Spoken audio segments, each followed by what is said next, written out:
Okay, I am going to share my screen now so you can see my Women's Day presentation.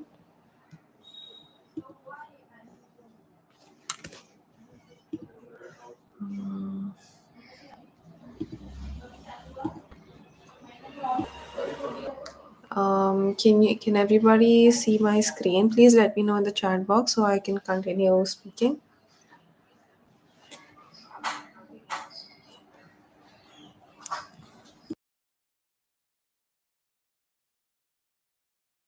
Okay, perfect.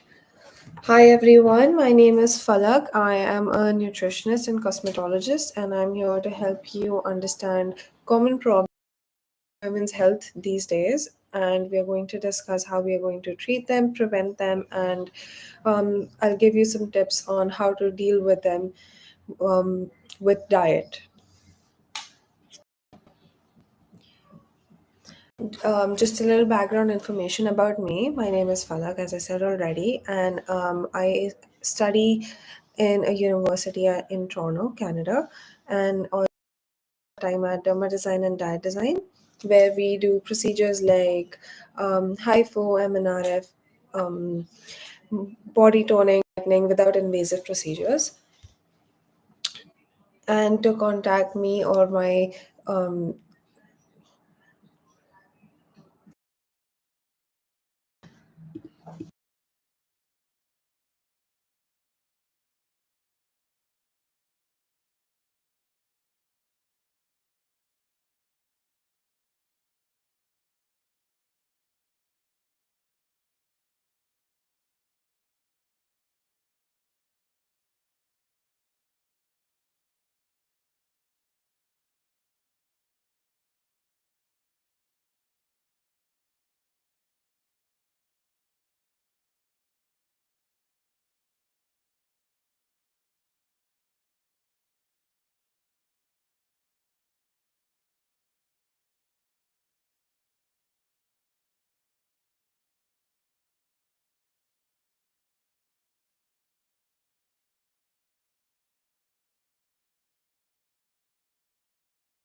I'm going to continue talking about where I work and what I do.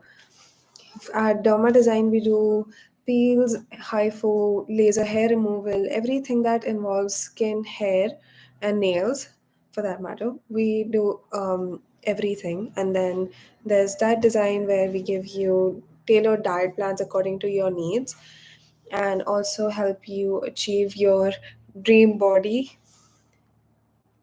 Okay, enough about me. I'm going to what we're going to talk about today. We're going to discuss common conditions like PCOD, PCOS. What is the difference between the two? We're also going to talk about premature aging, why that happens, bone loss because that is very common in males, um, and we're also going to talk about um, two other conditions. I'll get to it when I get to it. And then we'll discuss causes, prevention, treatment, and SMART goals to deal with each of these problems. SMART goals are specific, measurable, achievable, relevant, and time bound goals that you set to do achieve a specific goal. Like if you want to lose weight, for example, your goal is to lose weight, so that is like the specification. What are you going to do to make sure you lose weight? That is going to be the S part of SMART. It has to be a measurable quantity.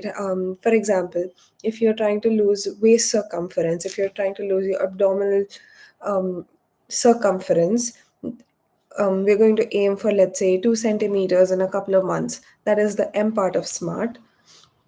We're also going to make it achievable, something realistic. We're not going to try to aim for the moon, and we're going to make sure everything that we are planning, the specification that we have here, it is relevant to our final goal.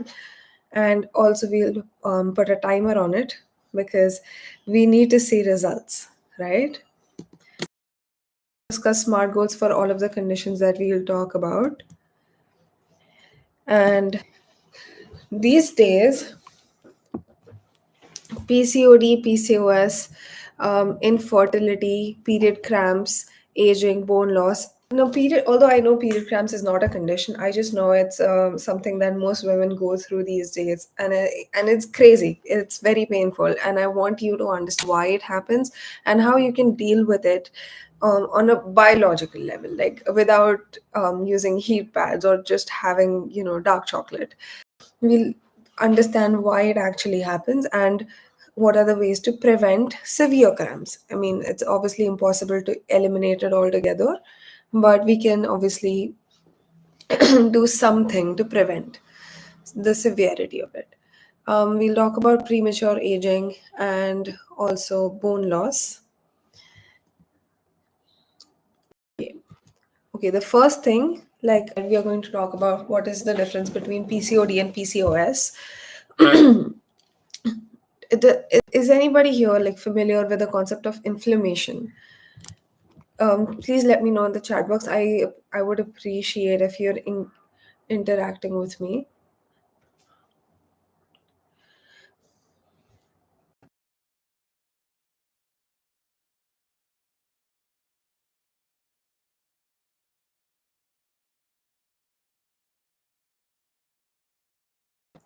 Okay, so PCOD and basically the same thing, but they're different severity levels. Now, PCOD is like the beginning of um, infertility or severe, like worse conditions like that. For PCOD, for example, is caused by inflammation in your ovaries or in your uterus.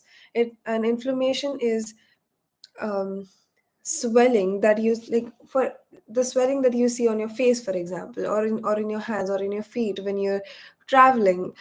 When this inflammation happens on your internal organs, it leads to other problems such as PCOD. That is one of the reasons why PCOD or PCOS happens in a lot of people, and it leads to ovaries producing immature eggs that are not ready for fertilization. They get released from the ovaries and move into the fallopian tube, and which is why a lot of people have difficulty conceiving because the eggs are not ready. And when these eggs are not fertilized and they are not moving down the uterus the way they're supposed to, they stick to the fallopian tubes or your ovarian walls and form cysts. Now these cysts can vary anything between like this tiny to up to like 7-8 centimeters. It can be a very big cyst, and the larger the cyst is, the harder it is to get it out of your body. And that that leads to infertility because your ovaries are not capable of producing mature eggs after that. And PCOS is just PCOD enhanced. This is where ovaries are producing androgens. Androgens are male hormones such as testosterone. And when these are higher than what they're supposed to be in a female body, you start seeing male characteristics such as beard, like chin hair, chest hair, thicker mustache, even hair loss for that matter. You also see acne, a lot of weight gain. Weight gain is very common in people with PCOD or PCOS. You're going to see a lot of abdominal fat or fat in the hip region when you have PCOS. Okay, a lot of things are cause PCOD or PCOS, such as your activity levels, like your lifestyle factors, what you eat, what you do for a living. If you have, let's say, a desk job, you're not moving more than 1,000 steps a day. that is going to be one of the major reasons why PCOS, PCOD happens.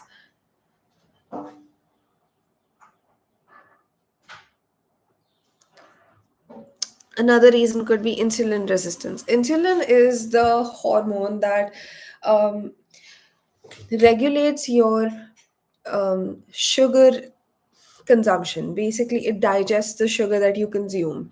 And when your body becomes insensitive to insulin, like your body is producing insulin, but it is not able to use that insulin to digest the sugar that you're consuming, it can lead to excess male hormone production, which is causing PCOS, as we discussed. So, insulin resistance is also a major reason why diabetes happens. And other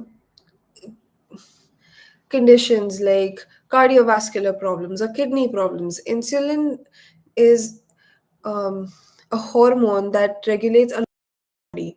And when your body becomes insensitized to insulin, it cannot regulate um, other systems, such as your urinary system, for example.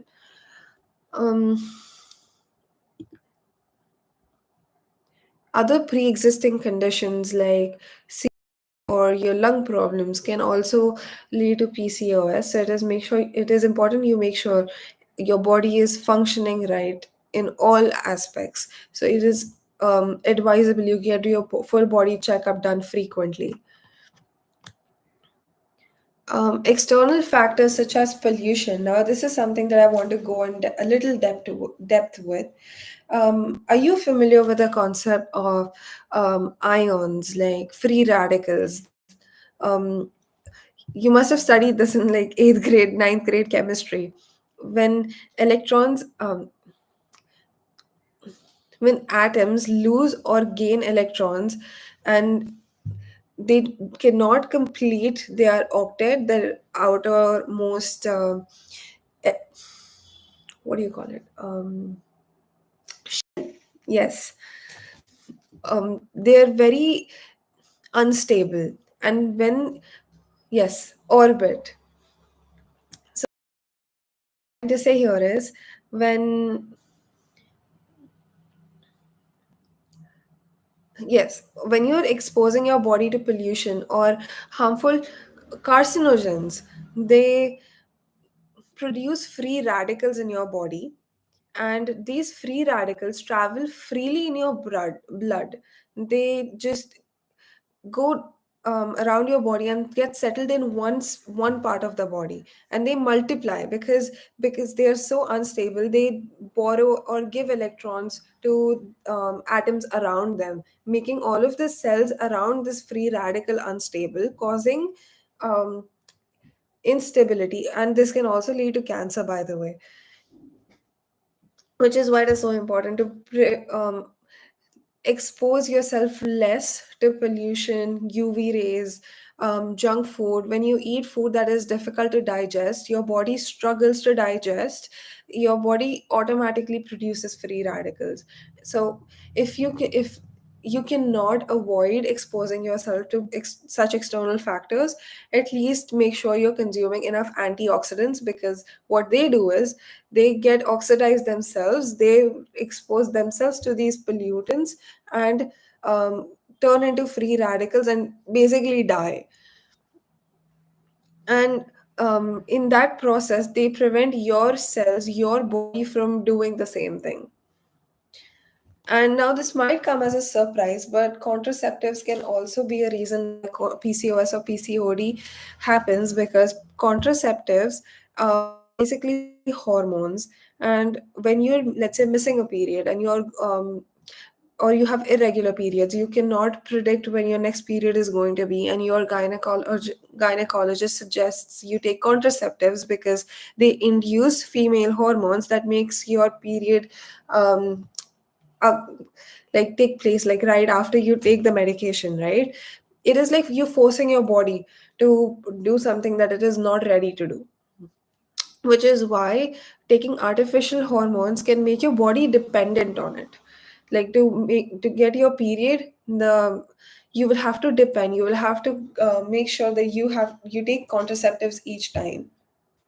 So in the long run, you might not predict this, but contraceptives can actually be a reason why you get PCOD or PCOS. How can you, so there is no treatment for PCOD or PCOS. All you can do is prevent it. And one of this my um, forte dietary changes. You all you can do to make sure that your body is not consuming foods that it is digest. You're going to add high fiber foods like vegetable, beans, oats to improve insulin sensitivity, because these foods have a low glycemic index, which means it is not going to give you a blood sugar spike. And when it's not giving you a blood sugar spike, it's preparing your body to use the insulin that it has without any load on the amount of insulin that you have. I'm sorry, I'm fasting. Um, you can also include anti-inflammatory foods such as fatty fish, nuts, and turmeric to reduce inflammation on your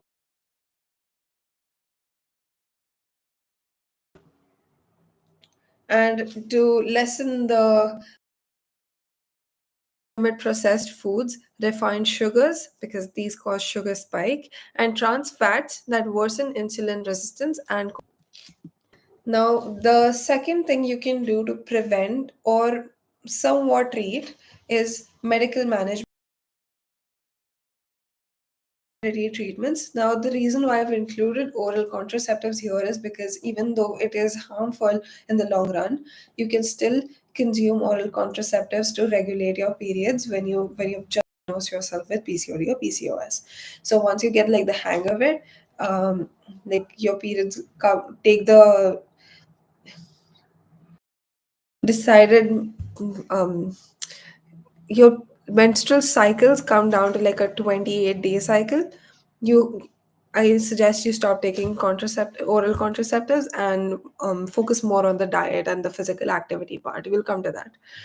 And for metformin and letrozole, you make sure you talk to a doctor, somebody who is qualified to tell you how much or what medication you're supposed to take based on how. Now, third, exercise and physical activity. Strength training and aerobics improve insulin sensitivity and aid in weight management. Um, the reason why this happens is because when you exercise, you just engage in some amount of strength training or aerobic exercises, you're making sure that your body gets enough oxygen, your body gets enough circulation. And when these things happen, your body gets enough blood, enough nutrition to deal with other problems on an internal level. Like, body is it has a mind of its own. It's very clever. It knows how to deal with any conditions that you have. You just have to make sure you're giving it the means to do it, and that is what exercises do. Alternative therapies are basically anything that you do out of your way, out of the regular food that you eat or exercise, that is aiming to treat without medication the problems that you're facing. Now, alternative therapies can be any peppermint tea or spearmint tea or basically like turmeric ginger concoction. These things have anti-inflammatory properties, which leads to um, less inflammation in your ovaries. And when you reduce the inflammation, your PCOS and PCOD comes under control. And this is like a personal recommendation from me. Use ginger, cumin, and fennel seeds. Boil it for like 10 to 15 minutes. Top it with honey, lemon, turmeric, and mint. This is like um, a master drink. Have this 3 times for a week for like 3 months and see the change in your health, your periods, and even on your skin. Your skin's going to glow. Okay. And this is very important. A lot of people don't take this seriously, and they think this is just them talking to their sister or their mom is going to help them with like emotional and mental health support. But I think you have to go a little out of your way to connect with people who actually have the same problems, the same conditions. Connect with people who have PCOD, PCOS. They are going through the same challenges that you are, and they're going to relate to you. You're going to relate to them on a level that is going to actually support your mental health. And you're going to find communities, groups on Facebook, Reddit, and even Pinterest for that matter. You're going to find people who are going to support groups. They know techniques, they know ways how to deal with daily life problems, the same problems that you're going through. And it is so important to talk about them. It's so important to make sure that you are happy, you're feeling understood. Control stress. Stress is the problem for everything. And when you go out, meet new people with like the same emotional challenges, your stress levels go down. And coming to SMART goal, as we discussed earlier, we're going to um, make sure we have a specific way to deal with the condition that is also measurable and relevant within a certain amount of time, and it is going to be realistic. If you want, you can take a screenshot, you can take a photo of what's on the slide right now, and I'm just going to explain this briefly so you can understand what you're doing better. So, the goal here is adopt a low glycemic index diet. Like I said earlier, low glycemic index is any food that is measured on this scale. It Low glycemic index, like foods that range from 1 to 3 on a scale of 10, they are not going to give you a blood sugar spike, which means it is not going to put a load on the amount of insulin that your body is producing. And it'll be easier for your body to digest this without producing free radicals. Okay, and some examples of low glycemic index foods are whole grains, lean protein like eggs, fish, lean chicken, and veggies. And make sure for the next 3 months while you're doing this, you check your waist circumference. Now, the reason why I say waist circumference instead of BMI is because BMI could be the same for a very fat individual and a very healthy muscular individual. Fat is so bulky and has lesser protein compared to protein. On the other hand, is like very heavy and compact. So even though a person is like very skinny and lean and muscular, they could have the same BMI as somebody who is very fat, has a lot of abdominal fat. And this BMI is not the best way to measure how healthy you are, basically.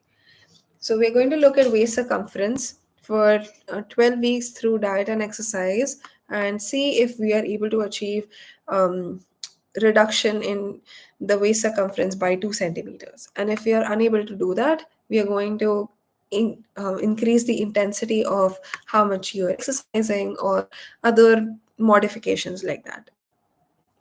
Okay, and commit to 30 minutes of exercise, moderate intensity exercise like yoga or walking 5 days a week, or you can indulge in any kind of workout, any kind of physical activity that you enjoy. It could be badminton, it could be swimming, just anything that gets your body moving. And this is relevant how? Because it supports your hormonal balance, like we discussed earlier. It supports weight management because weight gain is a common problem with PCOD and PCOS. And it also relieves symptoms. One of the symptoms being period cramps. We'll get to that. Okay. Then um, it is it is unavoidable, unfortunately, and it is caused by the increased production of this hormone called prostaglandin, which is the only purpose of this hormone in your body is to trigger pain, to cause inflammation, and abnormal uterine muscle contractions.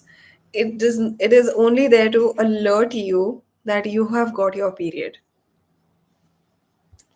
And it period cramps can be bad because of PCOS, PCOD, because when there's a hormonal imbalance, your body does not know how much prostaglandin to produce, and it ends up producing more of it. And it is also caused by poor circulation, because your body is not getting enough nutrients, enough oxygen, enough blood. And when you exercise more, when you indulge in physical activity, your blood circulation is improved, which leads less painful period cramps. Here is a smart goal. We are not going to talk about prevention or treatment because there is no treatment for period cramps. The only reason why I'm talking about it is because so many women go through it on a very severe level. Okay, smart goals here for dealing with period cramps is perform light exercises for to 20 minutes. You don't have to go crazy with the but make sure you're doing it on like at least your the first or the second day. I know most people just want to stay in their bed, they don't want to get out of their bed and use periods as an excuse to not do work. But or even if it's not an excuse, even if you genuinely cannot, still try to at least perform light yoga or some stretches, because it improves blood circulation. It is going to help you out whether you like it or not. Pull yourself out of the bed, do some stretches, make sure your body is getting a good amount of blood. Each and every cell needs it. Next, we're going to consume magnesium rich foods, because magnesium controls prostaglandin production, which is also why dark chocolate is advisable when you get your periods, because dark chocolate is rich in magnesium. You can also have bananas, you can have nuts, you can have nuts and seeds, um, and try to do that. Like with go crazy with chocolate, just try to limit it to the week of menstruation. Don't um, have it throughout the month. Your week of menstruation can be your cheat week, basically. Okay, and we will also replace caffeinated beverages with herbal teas, because caffeine can also dehydrate your body and increase prostaglandin production. And you can also have chamomile tea if you have if you get very restless, uneasy when you get your periods. Chamomile tea is amazing for that. And again, let's monitor our um, pain intensities and your menstrual cycles for like 3 months. And if it's still not under control, if it is still giving you a major problem, try talking to a gynecologist. Okay, discuss is bone loss. Bone loss is very common in women, um, especially around the age of 35 to 55 because of menopause, disruptions in absorption of nutrients. It prevents calcium and vitamin D um, absorption in the gut, causing your bones to release calcium from the bones into the blood to make sure that your cells receive enough calcium for other processes, because your bone is basically like a reservoir. And this leads to painful, brittle bones and increases the possibility of fractures and causes problems such as osteopenia and osteoporosis. Osteopenia is basically low density bones, low calcium density bones, and osteoporosis is when your bones have started forming like little gaps inside like the porous region, um, due to lack of calcium in your body. The ways you can, and irrespective of whether you're going through menopause or not, it is important that you get this checked at least like once in a while. Go get yourself a DEXA test. It's a low dose X-ray scan that just tells you whether you have osteopenia or osteoporosis, and just like be on the safer side. And if needed, if you feel pain in your bones, um, if you're experiencing fractures frequently, just like because of the stress, like mechanical stress, you might have osteoporosis or osteopenia. You might want to go and get that checked out. Okay. Um, like I said, the reason why menopause causes this is because of hormonal imbalance, absorption. So to make sure that that does not happen post menopause, what you can do is hormone replacement therapy. This is going to be directed by a doctor, so you'll have to actually go see an orthopedic for this. A hormone replacement therapy is estrogen level in your body and makes sure that progesterone levels are like balanced. Besides this, you can again, this is repetitive. It just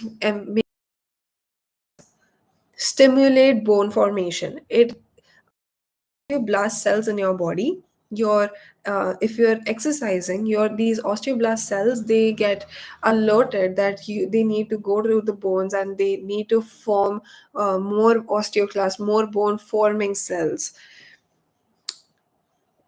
Besides this, you can also consume a good amount of calcium in your diet. And although there are not a lot of vitamin D sources, you can obviously consume supplements. Also, avoid smoking excessive, because again, smoking and alcohol hinders absorption and weakens bones. Lifestyle modifications are necessary for every condition out there, whether it be a heart problem, whether it be a lung problem. You need to living a good life if you want to live. Okay, I'm just going to go over a few sources of vitamin D and calcium because it's important for you to understand. Now, kale and spinach and bok choy are some exceptions that have a small amount of phytates and oxalates, but other leafy green vegetables, they have this compounds called phytates and oxalates, which bind with calcium atoms food, and they prevent absorption. That calcium, it forms basically calcium soaps in your gut that gets excreted in your poop. It does not get absorbed in your body. So try not having green leafy vegetables with dairy at the same time. Even fatty fish like salmon, mackerel, sardines, they are high in calcium. Egg yolks have some amount of vitamin D, and this might come as a surprise, but you don't really need to consume vitamin D because there is this cholesterol, a kind of cholesterol that is present in your skin, when exposed to sunlight, produces this compound, which then travels to your liver and then to your kidney and produces active vitamin D, calciferol. And this vitamin D is enough for your body. You do not need to consume vitamin D externally. But the problem here is because we are blessed with brown skin or black skin, some people have. We have a crazy amount of melanin. Melanin is the pigment that is produced in your skin that prevents harmful UV rays from entering your skin. Although this is helpful to prevent skin cancer, it can also um, increase the amount of time you need to spend in the sun to make sure you produce the same amount of vitamin D as a Caucasian person will in like 6 minutes. You have to be in the sun for like 36 minutes more than a white person. So for us, because we don't actively spend that much time in the sun, most people don't at least, it is advisable that you include some vitamin D supplements or sources in your diet. And besides fish and eggs, you can also include nuts, because nuts have fat soluble vitamins in them, such as A, E, D, and K. And seeds like chia seeds and sesame seeds. Sesame seeds are an amazing source of calcium. Okay, moving on. Here's this smart goal for preventing and treating bone loss. If you're going osteoporosis, if you're experiencing pain in your bones, I suggest you start taking 1200 mg of calcium supplements and 800 IU of vitamin D. And if you're not consuming supplements, happy healthy life, that is the RDA, that is the recommended daily requirement that your body needs to function properly, because calcium is a macronutrient. You need to consume it in a good quantity, that is 1200 mg every single day. And you can do that by just having 2 servings of dairy, which is like 2 glasses of milk, more like one big glass of milk. And you can also consume fortified alternatives for vitamin D for 3 months, and see, go get a blood test, see what's your blood report. You can also perform weight bearing exercises, include some brisk walking, resistance training a few times a week. And this, like I discussed earlier, this is going to help you increase your bone formation, your bone density, and it's going to be helpful to prevent osteoporosis or osteopenia in the long run. And because it because it's not skin, it's not hair, you're not going to see results right away. Get a bone density test done after 6 months, because that gives enough time for your bones to redevelop. It might be difficult for people of like but if you're young, you might not even need a bone test on your own. Next is premature aging. Um, these days, it's so common. People are using salicylic acid face wash. People are consuming collagen supplements. They're putting on collagen masks. Why are we doing this? Because we see sag, we're seeing hyperpigmentation, we're seeing patchiness, we're seeing acne. All of these things are a result of premature aging. Now, premature aging, the way it occurs is um, when you expose yourself to harmful pollutants, to junk food.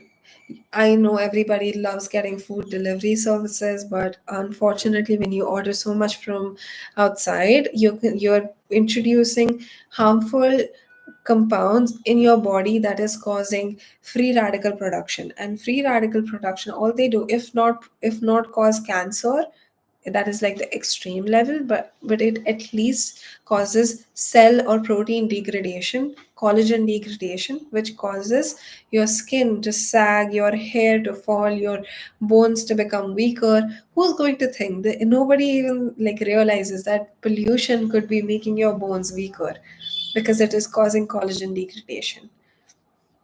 Okay, so some things that you're going to notice in premature aging is wrinkles, fine lines, sagging skin, and loss of elasticity due to collagen and elastin fibers being reduced. In muscles and tendons, they are also proteins. Muscle strength and flexibility, and it causes decreased movement. The way you can prevent premature aging is by including collagen boosting foods like bone broth or foods, because vitamin C actually contributes in collagen production in the body. So when you include collagen boosting foods like vitamin C, like citrus fruits, leafy greens, eggs, what it increases collagen production. If you cannot stop yourself from exposing yourself to pollutants, to carcinogens, it is at least important you make sure what you're eating is healthy. Is basically an anti-aging superfood, super nutrient. Everything that has vitamin A in it, like mangoes or okay. Here's a tip: anything, any fruit or vegetable that is yellow, orange, or in it, like tomatoes or like pumpkin, pineapples, all of these things, they have a good amount of vitamin A in them. And vitamin A, beside and in like fruits and vegetables, it is present in carotenoids, and one retinol, which is a form of vitamin A, is produced with 6 units of carotenoids. So if you're consuming vitamin A through vegetarian sources, make sure you consume a lot of it. If not, try having fish. And for people who apply topical medication on their skin, such as like serums and moisturizers, you might be familiar with some active ingredients such as AHAs, BHAs, retinoids. Now, retinoid is a good ingredient because it is basically vitamin A, but it could be a little drying.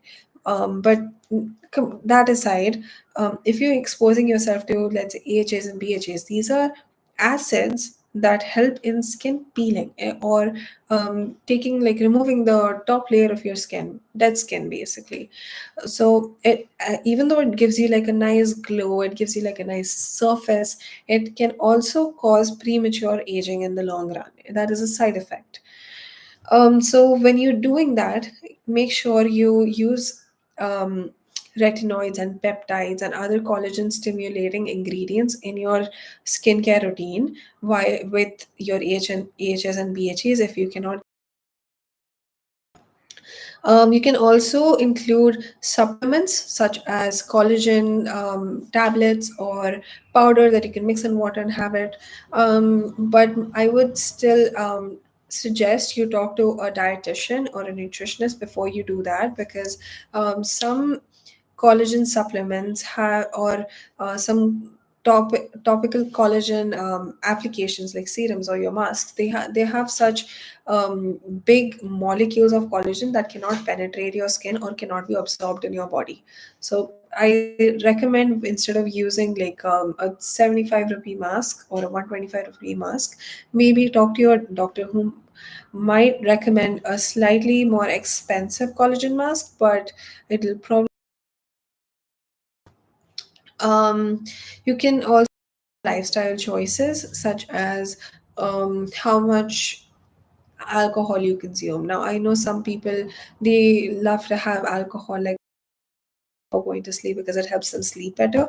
But instead of doing that, maybe switch to turmeric milk, because alcohol causes premature aging directly or indirectly. And smoking and exposing yourself to pollution like air pollution, noise pollution, everything, all kind of pollution. I know you're familiar with this because it is something that you learn in school. Make sure you avoid it as much as you can.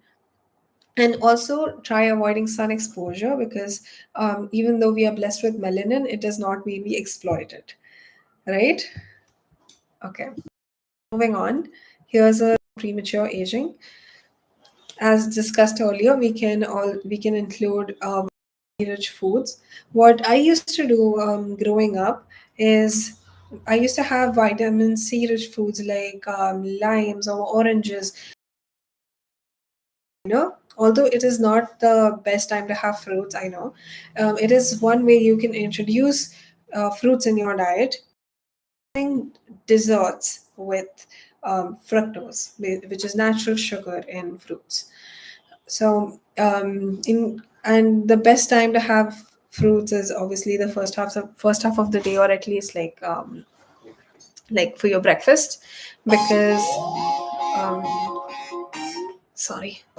So that is the best time to have fruits, because that's when your digestive system is most hungry to absorb nutrients. So if you can include a vitamin C rich fruit at that time, well and good. If you cannot, at least try replace junk food or your vitamin C rich fruits like kiwis, pineapples, amla, Indian gooseberry. And you can also include collagen boosting proteins such as eggs and chicken, because collagen at the end of the day is also a protein. Um, you can also when you consume a good amount of collagen and vitamin C through your diet, you will also notice your skin elasticity being improved and your skin feeling hydrated, and water retention in your skin becomes better, and it gives you a nice pretty glow. You're going to enjoy looking at yourself.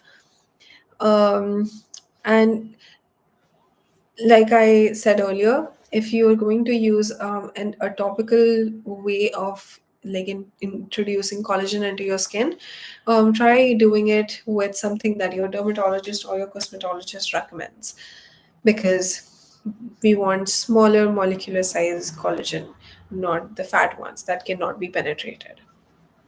And this is going to help you address visible signs of aging like wrinkles and sagging skin. And I am pretty sure you will see a difference in your skin quality and your bone health in just 3 months. Okay, moving on.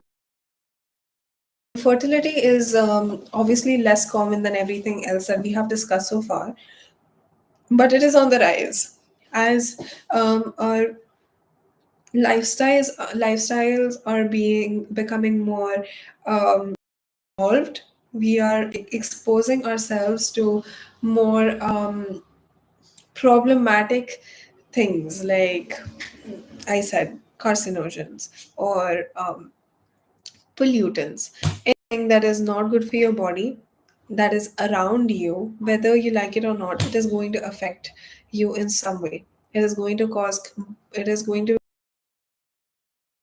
in conditions like PCOS, and PCOS is going to disrupt your ovulation cycle, your menstrual cycle. It might increase your bone loss. It might increase your pain, cramps. It because it causes such hormonal imbalances. Infertility is kind of inevitable, whether you like get it at the age of 50 after menopause, or you start experiencing infertility signs um, very early on, like at the age of 30, 35. I know people who are 30 and they are having problems with conceiving. And the only way you can deal with infertility is by improving your lifestyle factor.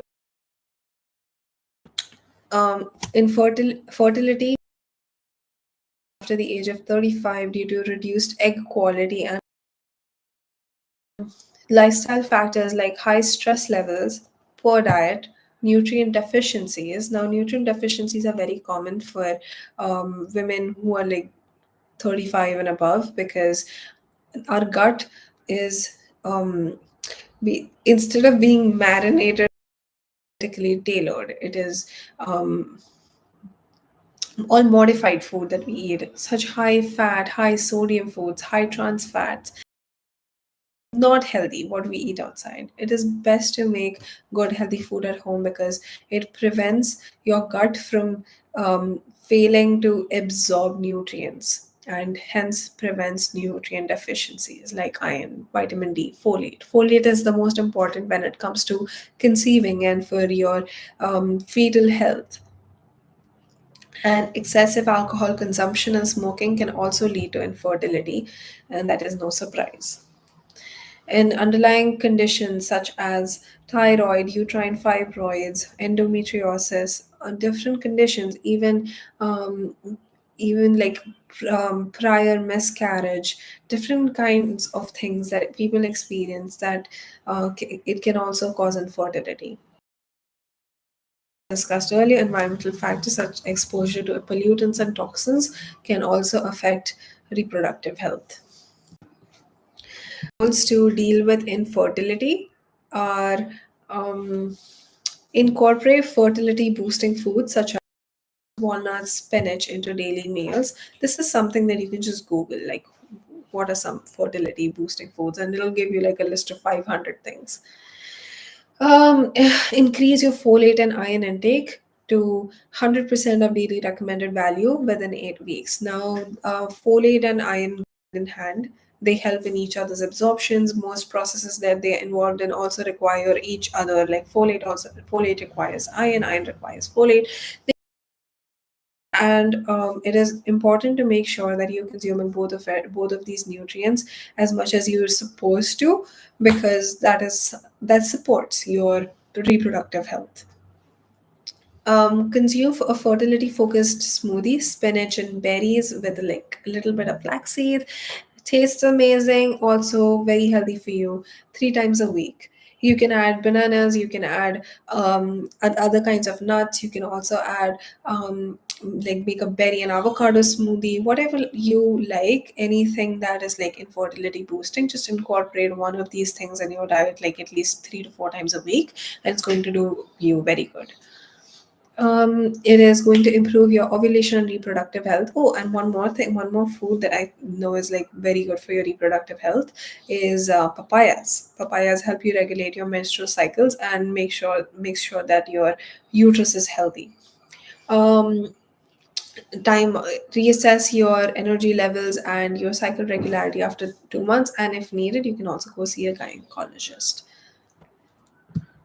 Okay, here's a little. This is before um, any of the conditions that we discussed so far. This is a standard diet that you can follow to make you're meeting all your energy and your protein goals at least. For this, for people who have a busy lifestyle, this is for people who do not have the time to make or think about what to make now. It's a that you can use and take advantage of. Um, you can, if you it is not crazy. It does not involve a amount of shopping for nutrients, items that you cannot get commonly. It has things that are readily available. They are also around a good price range. You don't have to spend too much. It's a very standard, very basic diet. Achieve at least your energy requirements and your protein requirements. And if there's anything on this diet plan that you think is difficult to understand, please, you can ask me in the chat box and I'm willing to answer. Mm, any questions? Okay, moving on. This is the end of my. You can find me at the diet design on Instagram, or the diet design at gmail.com, or the dietdesign.com, and you can scan that QR code for a special offer at my clinic, Diet Design or Derma Design. Thank you very much.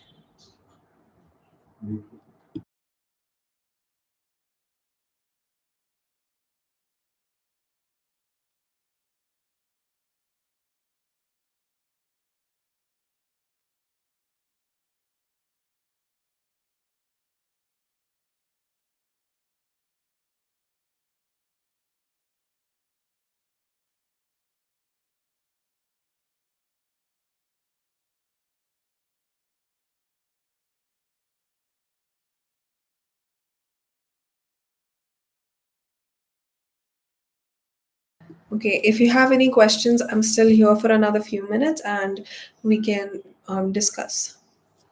You can let me know in the chat box if there's anything else you want to know about.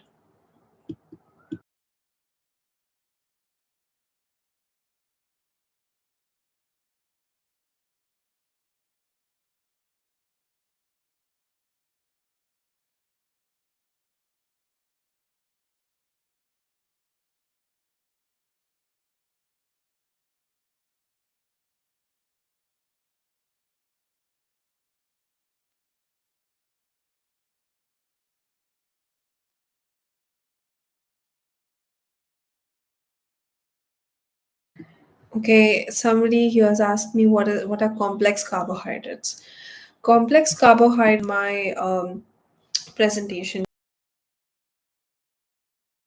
Carbohydrates as oats or bajra, jawari, like these things are like whole grains. What I'm referring to, they are high in glycemic index carbohydrates that have a because they have such a high amount of fiber. It does not get digested in your small intestine, and it's a little complicated to digest, what I'm trying to say. And your body, to make sure that you're getting all your nutrients and all the fiber from this food, it multiplies your good bacteria in your large intestine, which improves your gut health without spiking your blood sugar. It's just complex carb, put simply, is just long chain, um, more complicated carbohydrates that are better for you than simple carbohydrates that are just going to give you like a blood sugar spike. Some examples are like oats or pita.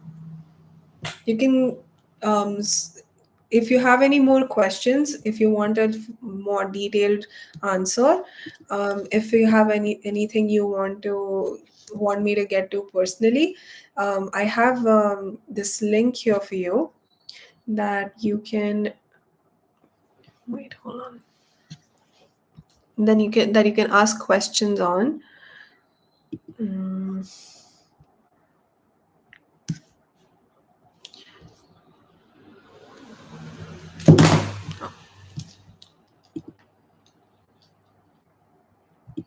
and I will get back to you via email. Okay.